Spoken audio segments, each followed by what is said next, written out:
Olá, boa noite. Está agora começando mais uma live da Liga Espírita Pelotense. Então, a gente está aqui para dar boa noite aos nossos amigos internautas, né? A promoção é da área de comunicação social da Liga Espírita Pelotense, Departamento Vinha de Luz, programa Terceiro Milênio, realização Liga Espírita Pelotense. E o apoio é da Federação Espírita do Rio Grande do Sul e CRE5. Então, nessa segunda terça do mês de abril, né, nesse mês que o tema central é Mansos e Pacíficos, Homens da Nova Era. E hoje, nosso querido amigo Snar Bund aborda obediência e resignação. Então, já vou dar boa noite aqui para o nosso convidado. Boa noite, Snar, tudo bem? Boa noite, Silane. Tudo ótimo, graças a Deus. Obrigado pela oportunidade. Que bom, Snar. Então, a gente fica muito feliz de tu estar aqui na live da Liga Espírita Pelotense, ter aceitado esse convite, né? E levar mais um pouquinho de conhecimento para os nossos amigos internautas. Então, vamos fazer a prece de abertura? Então, vamos elevar os nossos pensamentos a Deus e a Jesus neste momento, rogando a Deus, nosso bondoso Pai, que possa envolver a cada um de nós, ao nosso convidado, para que ele possa, da melhor forma possível, colocar esse tema na noite de hoje. Te rogamos, Pai, o amparo e a proteção. Que assim seja. Que assim seja. Então, nosso amigo Snar, fique bem à vontade. Tá bem, Sirlane. Obrigado. Queridos irmãos, boa noite a todos. Obrigado pela oportunidade, pela atenção, pelo carinho e pela presença de vocês. Estamos aqui, então, aproveitando essa oportunidade que Deus nos dá para o estudo e para que possamos, a partir do estudo, propagar o que a gente vai aprendendo. Como a Sirlane falou, o nosso tema para hoje é obediência e resignação. Isso está no capítulo 9 de Evangelho segundo o Espiritismo, bem-aventurados os que são brandos e pacíficos, e é o item 8. Esse capítulo do Evangelho, bem-aventurados os que são brandos e pacíficos, ele começa com duas citações do Evangelho de Mateus. O item 1 diz, bem-aventurados os que são brandos, porque possuirão a terra. Então está em Mateus 5, capítulo 5, versículo 5. O que é brando? O que é ser brando? É ser manso, é ser meigo, ser afável, terno, tranquilo. E o item 2, ele tem como bem-aventurados os pacíficos, porque serão chamados filhos de Deus. Também no capítulo 5 de Mateus, o versículo 9. O que é ser pacífico? É ser amigo da paz. Paz, que nós tanto precisamos nos dias de hoje. E nós temos da paz o exemplo do Nazareno. Jesus de Nazaré nos serve de modelo de paz. Tudo que ele passou, sofreu naqueles 3 anos de apostolado, todas as dificuldades que ele enfrentou, mas ele enfrentou tudo com muita paz, com muito amor no coração. Voltando à obediência e à resignação, esse item 8 nos diz, é uma mensagem de Lázaro, Paris, 1863. Então, há mais de 160 anos atrás. Desculpem, é quase 160 anos atrás, 158 anos atrás. Então, Lázaro começa essa mensagem nos dizendo, a doutrina de Jesus ensina, em todos os seus pontos, a obediência e a resignação. 2 virtudes companheiras da doçura e muito ativas, ou seja, elas têm que ser praticadas.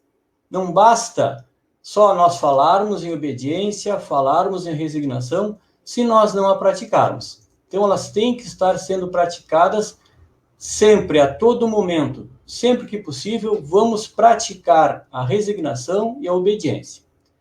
Se bem os homens erradamente as confundam com a negação do sentimento e da vontade. Alguns homens, e uma grande maioria, erradamente confunde a obediência e a resignação com a negação do próprio sentimento e da própria vontade. E então Lázaro nos diz: a obediência é o consentimento da razão. A resignação é o consentimento do coração. O que é consentimento? O que é consentir com alguma coisa? É aprovar, é concordar, é permitir. A obediência é o consentimento da razão. Razão nos lembra raciocínio. O homem tem raciocínio. O homem tem entendimento, por isso ele raciocina. Ao ter entendimento, ele tem consciência das coisas. Ele tem consciência. A inteligência o leva à consciência. E quando nós falamos em consciência, nós vamos lá no Livro dos Espíritos, na questão 621, em que Kardec questiona aos espíritos onde está escrita a lei de Deus. O terceiro livro de O Livro dos Espíritos trata das leis divinas ou naturais, as leis morais. E quando Kardec questiona onde estão escritas as leis de Deus, os espíritos respondem: na consciência.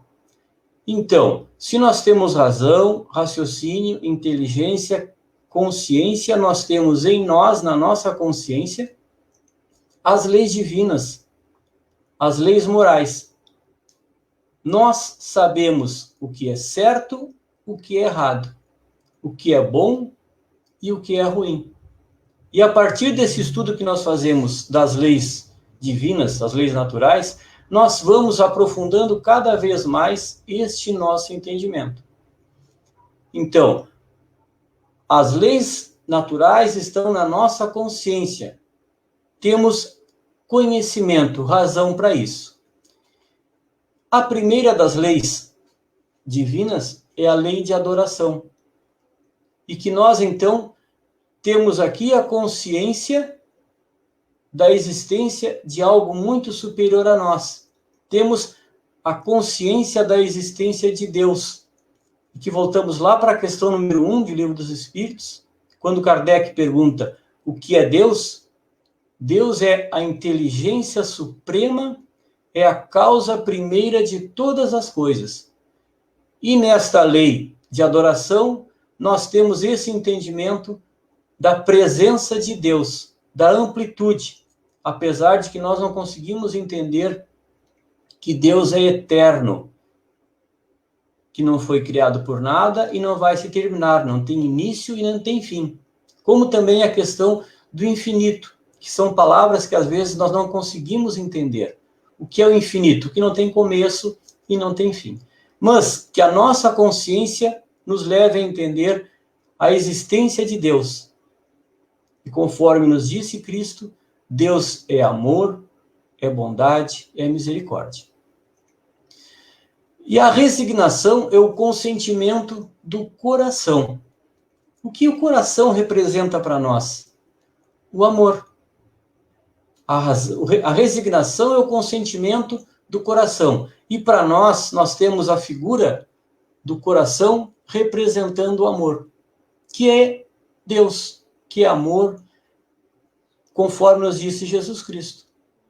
Se nós temos em Deus esse amor, nós temos ciência da importância de nós sermos resignados com os desígnios de Deus para conosco.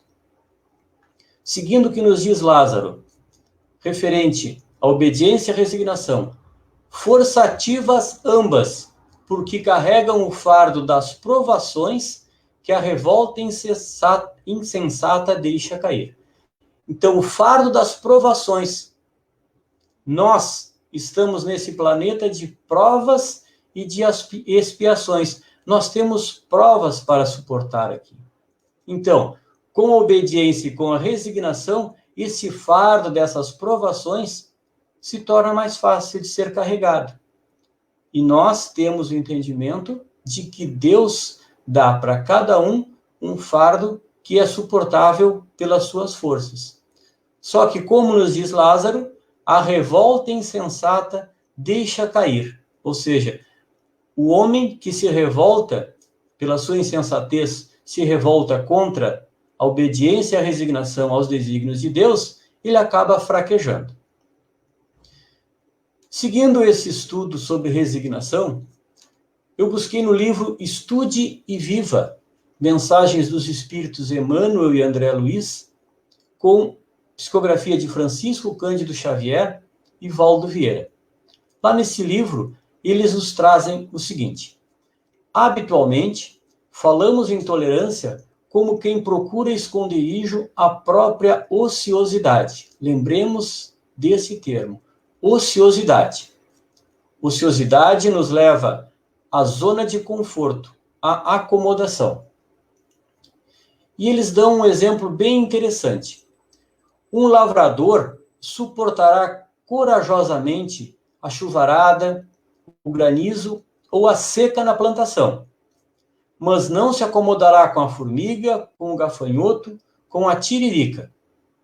Então vejam que o lavrador vai encontrar situações distintas, chuvarada, granizo ou uma seca. Ou então poderá também enfrentar a formiga, o gafanhoto e a tiririca. E ele tem atitudes diferentes para com essas adversidades da sua lavoura. Esquecemos-nos de que o incêndio vizinho é ameaça de fogo em nossa casa e, de imprevisto, irrompem chamas junto de nós, comprometendo-nos a segurança e fulminando-nos a ilusória tranquilidade. Ilusória tranquilidade remete-nos de novo à questão da ociosidade e da acomodação. Todos necessitamos ajustar a resignação no lugar certo. Voltemos um pouquinho à questão do lavrador. Referente à chuvarada, ao granizo ou à seca, que são essas adversidades naturais, não há muito que o lavrador fazer. Ele não tem muita atividade, então ele não se acomoda, mas ele se resigna porque não pode enfrentar. Algumas coisas é possível fazer, mas uma chuva de granizo, ou uma seca, ou a chuvarada ali citados, se tornam difíceis de serem enfrentados. Já a questão da formiga, do gafanhoto e da tiririca, bem mais fácil dele enfrentar e vencer. Todos necessitamos ajustar a resignação no lugar certo. Então, na questão da chuvarada, do granizo e da seca, temos a resignação, ele vai aceitar. Já com relação à formiga, o gafanhoto e a tiririca, ele não precisa se resignar, não deve se resignar, ele deve enfrentar para vencer essas dificuldades. Se a lei nos apresenta um desastre inevitável, não é justo nos desmantelemos em gritaria e em conformação. É preciso decisão para tomar os remanescentes e reentretecê-los para o bem, no tear da vida. E ele dá outro exemplo referente ao enfrentamento das situações. E esse exemplo que ele nos dá é bem presente nos nossos dias de hoje. Lá, eu não lembro qual foi o ano, mas na metade do século passado, desse livro aqui, eles dizem: se as circunstâncias revelam a incursão do tifo, não é compreensível cruzar os braços e deixar livre para as bactérias. O tifo é uma doença causada por uma bactéria. Então, aqui ele nos diz: não é compreensível cruzar os braços e deixar campo livres para as bactérias. Hoje nós estamos vivendo uma pandemia em que um vírus está se apresentando e nos causando muitos transtornos. Não podemos simplesmente pensar que o vírus está aqui porque Deus permitiu que ele viesse, e nos acomodemos com isso. Dizendo, por exemplo, se Deus mandou o vírus, ele pode retirar. Pensemos que nós temos inteligência e podemos e devemos enfrentar, assim como lá o tifo era enfrentado, agora nós temos que enfrentar esse vírus. E para isso nós temos os cientistas que trabalharam e nos apresentaram já vacinas contra esse vírus, e também a ciência, a tecnologia nos trouxe elementos que nós podemos usar para diminuir a exposição a esse vírus, que é a questão do distanciamento social, a questão do uso de máscara, a questão da aplicação do álcool gel. Então, não vamos nos acomodar que o vírus é criação de Deus, porque é um ser que existe na natureza, microscópico, mas existe, e vamos nos acomodar com isso. Vamos enfrentar esse vírus, assim como Emmanuel e André Luiz, lá no metade do século passado, já diziam que deveríamos enfrentar o tifo. Como reagimos diante do sofrimento e diante do mal? Se aceitamos penúria, detestando o trabalho, nossa pobreza resulta de compulsório merecimento. Se aceitamos penúria, detestando o trabalho, e aí nós voltamos lá para as leis divinas ou naturais. A segunda lei é a lei de trabalho, em que o homem precisa trabalhar para se sustentar, para prover as suas necessidades. E o trabalho, ele exige esforço. Faz-se necessário que o homem saia da ociosidade, do seu comodismo e produza. Uns trabalham mais do que outros, dependendo da sua atividade, mas é importante, é necessário que essa lei seja cumprida. A lei do trabalho. E olha o que eles nos dizem depois. Civilização significa trabalho contínuo contra a barbárie. O homem civilizado não é mais um homem bárbaro. Ele foi evoluindo intelectualmente e as ideias de barbaridade dos bárbaros foi ficando para trás. Somos seres civilizados. Também nos dizem, higiene expressa atividade infinitamente repetida contra a imundície. Faz-se necessário a higiene relacionada principalmente à questão do tifo, porque ele é transmitido através do piolho. Então, a higiene expressa atividade infinitamente repetida contra a imundície. E hoje, se nós nos higienizarmos, nós estamos diminuindo a nossa exposição a esse vírus que aí está. Nos domínios da alma, todas as conquistas do ser, no rumo da sublimação, pedem harmonia com ação persistente para que se preservem. Paz pronta ao alarme. Construção do bem com dispositivo de segurança. Serenidade é constância operosa. Esperança é ideal de serviço. Ninguém cultive resignação diante do mal declarado e removível, sob pena de agravá-lo e sofrer-lhe a clava mortífera. Resignação diante do mal removível. Nós sabemos o que é bem, o que é ruim, o que é bom, o que é mal. E aquele mal que é declarado, ele pode ser enfrentado, ele pode ser removível. Então, nós temos que ter essa questão do enfrentamento àquelas coisas que são possíveis. Lembremos daquele lavrador que ele tem a formiga, o gafanhoto, que ele tem a tiririca como mal declarado contra a sua lavoura. Mas são removíveis. E ele vai lá e vai trabalhar. Ele não vai se resignar porque a formiga, porque a tiririca, porque o gafanhoto são criações de Deus. Ele vai enfrentá-los, vai removê-los, senão ele não vai ter a sua colheita. Estudemos a resignação em Jesus Cristo. A cruz do Mestre não é um símbolo de apassivamento à frente da astúcia e da crueldade, e sim mensagem de resistência contra a mentira e a criminalidade mascaradas de religião, num protesto firme que perdura até hoje. Então nós vemos que o Cristo não foi resignado com a situação em que ele se encontrava, com a situação de ser julgado, condenado, crucificado. Ele nos deixa a mensagem de resistência contra a mentira e contra a criminalidade.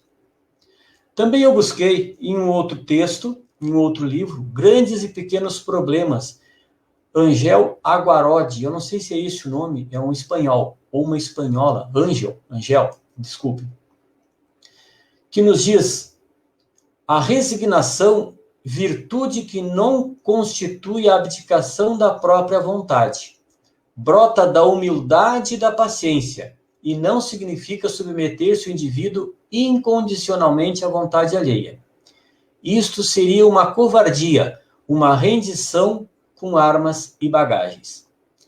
A resignação deve ser voluntária. É preciso que o homem conheça a causa do que ocorra e que o obrigue a consentir, sem protesto, na sanção da lei. Esta lei a que está se referindo esse autor é a lei divina, a lei natural, as leis morais.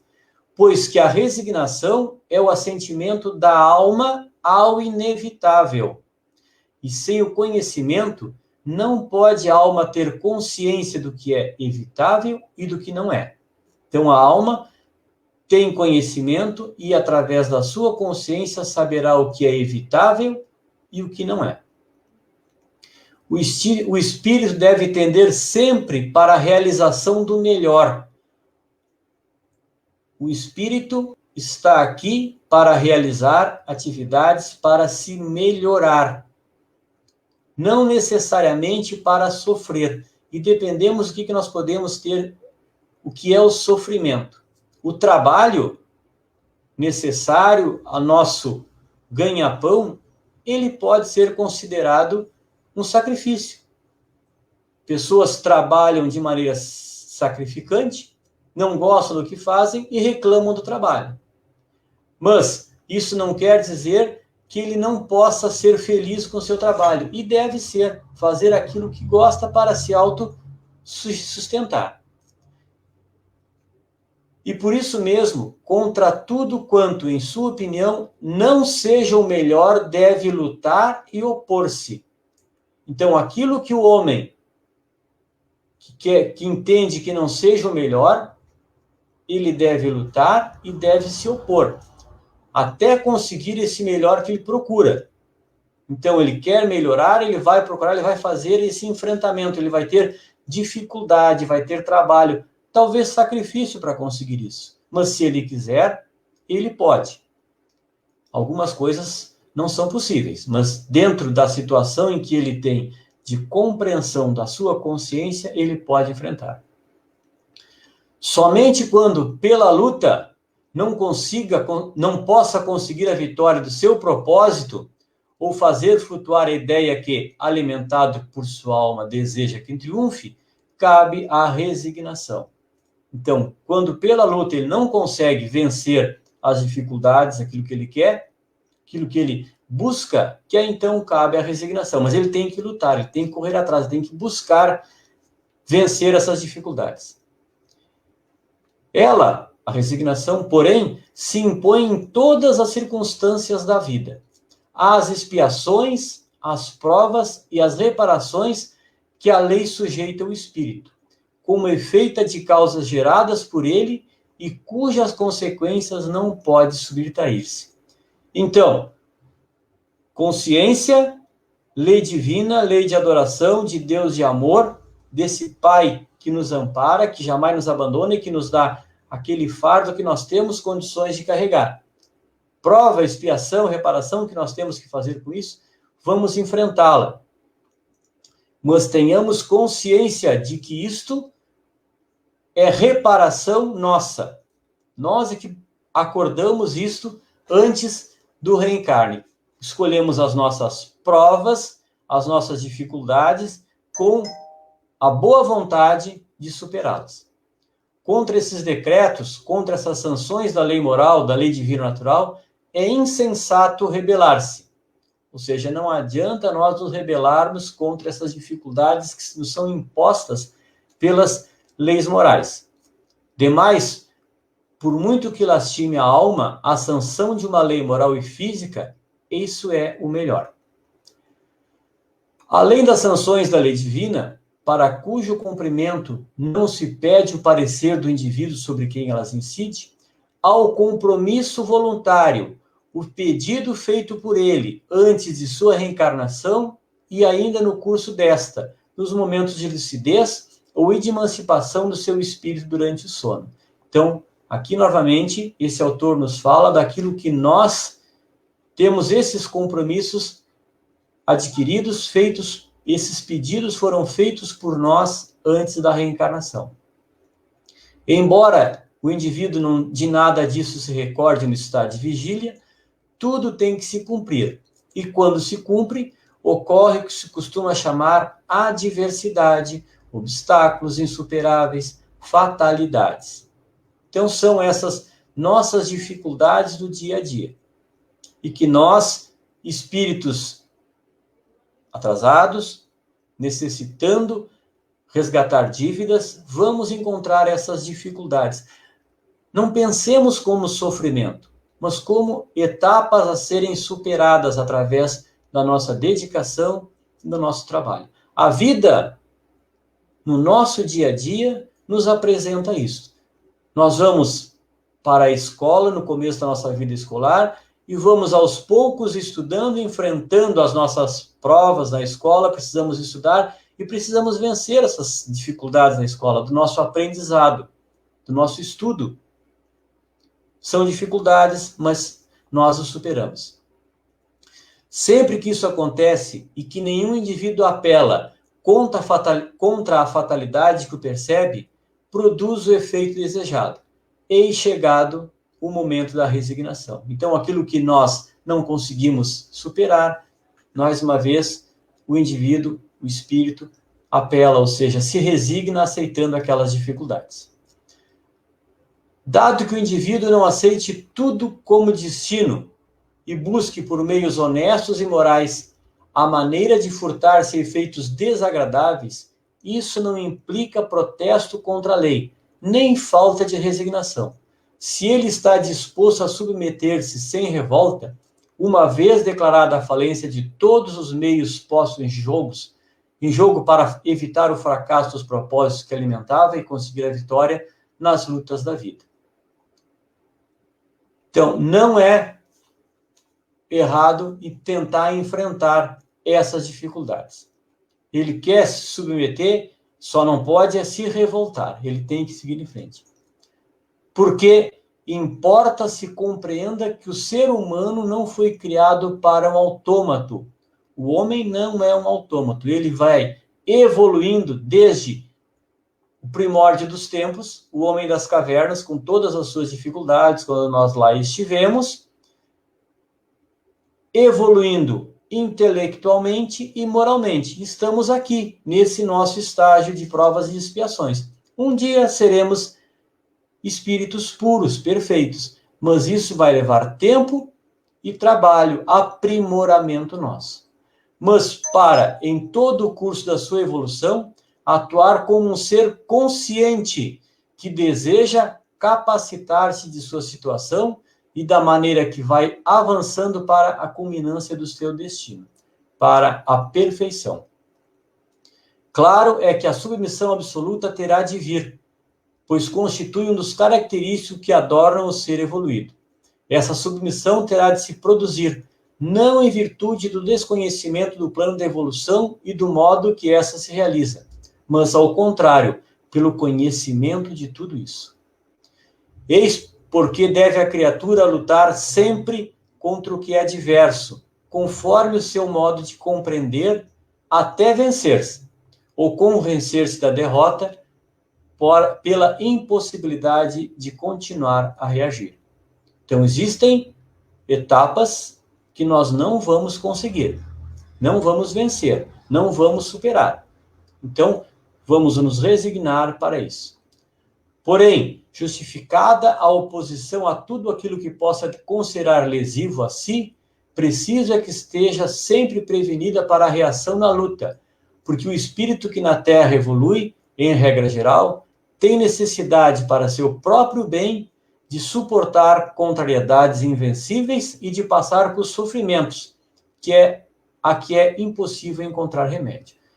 Então, os sofrimentos vão acontecer, as contrariedades vão se fazer presentes. A Terra não é um paraíso, e porque não é, o sofrimento, a dificuldade, constitui patrimônio dos que habitam. Só quando esse sofrimento, que foi impossível evitar, se suporta com resignação, então aquele sofrimento que nós não conseguimos evitar, que nós nos resignamos, é que se torna produtivo para a alma, contribuindo para a sua depuração e elevação. O destino do espírito não é sofrer. Contudo, é necessário que sofra para chegar a tornar-se invulnerável ao sofrimento. Aprendizado. O sofrimento, não tenhamos essa palavra tão pesada, mas usamos o aprendizado. E para o aprendizado faz-se necessário que nós passemos dificuldades, que passemos trabalho com isso. A dor purifica. As contrariedades que não puderem ser vencidas são vitórias, quando a alma sente resignada ao inevitável e ainda louva a Deus e lhe agradece o benefício. São desígnios de Deus e que às vezes, por nós não conseguirmos evitar, vamos agradecer a Ele por ter nos colocado essa dificuldade. Isso vai servir de aprendizado para nós, se não nessa jornada, nessa vida, na próxima reencarnação. Porque benefício para a alma é o flagelo, a imposição, a tortura, a dor, a enfermidade, a ingratidão dos outros, quando ele tudo sofre resignado e considera o bem daí resultante, ponderando que Deus prova seus filhos por esse modo, para lhes avaliar as virtudes e facultar-lhes os meios de ascenderem às alturas celestiais que lhes quer conceder. Aprendei a lição da resignação. Se o aprenderdes bem e souberdes aproveitá-la, ela vos salvará. Meus queridos, vou deixar para vocês uma mensagem final. E Cirlane, se pode ser como uma prece de encerramento do nosso trabalho. Tá? Vou deixar para vocês uma mensagem do Espírito Caritas, que tem como título Esmola Espiritual. Então, que fique para nós, meus irmãos, como nossa prece de encerramento. Deem sua esmola de compaixão. A compaixão conduz à ternura. Da ternura à caridade, o passo é curto. Deem o sentimento tão doce que se chama misericórdia. A misericórdia conduz ao amor. E o amor é o mais rico diamante do escrínio do Criador. Deem, hoje como sempre e sempre como hoje, pois as lágrimas correm todos os dias, os corações sangram, as almas sofrem e frequentemente se desesperam. Deem sem pesar e bebam com as mãos cheias no tesouro espiritual, nesse tesouro inesgotável que aumenta quando dele se toma. Deem, ó meus irmãos, deem com as duas mãos e de todas as maneiras. Deem o bom conselho, deem a proteção. Quando puderem, deem o apoio, deem a instrução espiritual, deem essa esmola moral que vale mais do que todas as outras, a do coração, a do pensamento. Deem sem muito se perguntarem se aquele que recebe é digno da sua caridade. Lembrem-se de que os frutos da caridade são algumas vezes tardios, que o verdadeiro devotamento não conta sobre o fruto, quando ele planta o caroço ou quando se tira mudas do arvoredo. Deem e amem verdadeiramente, quer dizer, com a alma. Elevem seu pensamento acima do nível comum da vida, quer dizer, amem em Deus, com Ele e como Ele. Santifiquem sua esmola, unindo-a ao amor que o transporta ao Criador. Toda a criação é sua pátria, toda a humanidade terrestre é sua família. Generalizem e aumentem, pois, o sentimento do qual eu lhes falo, espalhando-o sobre todos. Deem muito, e muito lhes será devolvido em luz, em inteligência, em felicidade. Queridos, obrigado pela paciência, pela atenção, pelo carinho de vocês. Liga Espírita Pelotense, através da Cirlane, querido irmão Madeira, Obrigado pela oportunidade. Nós é que te agradecemos, irmão Isnar, por mais uma vez estar aqui participando conosco. Mais uma live da Liga Espírita Pelotense. A gente agradece a você, amigo, amiga, os internautas que estiveram conosco, né? Os internautas que estiveram conosco até agora. Então, a promoção, que é da área de comunicação social da Liga Espírita Pelotense, Departamento Vinha de Luz, Programa Terceiro Milênio. Realização, Liga Espírita Pelotense. E o apoio é da Federação Espírita do Rio Grande do Sul e do CRES 5. Então, a gente fica por aqui, a gente agradece a você, amiga, amigo internauta, né, que esteve conosco. E a gente volta na próxima terça-feira com mais uma temática aqui na live da Liga Espírita Pelotense. Um grande abraço a todos, uma ótima semana e até lá.